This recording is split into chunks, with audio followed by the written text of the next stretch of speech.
எவ்வளோ இருக்கு? இது எவ்வளோ இருக்கு? 500 ரூபாயா? 500 ரூபாயா?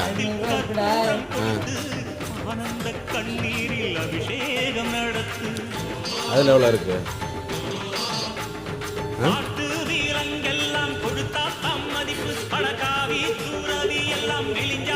இதில் 1000 ரூபாயா? அது என்ன? இது யார் காசு? இந்த 2 காசு யார் காசு? சரி,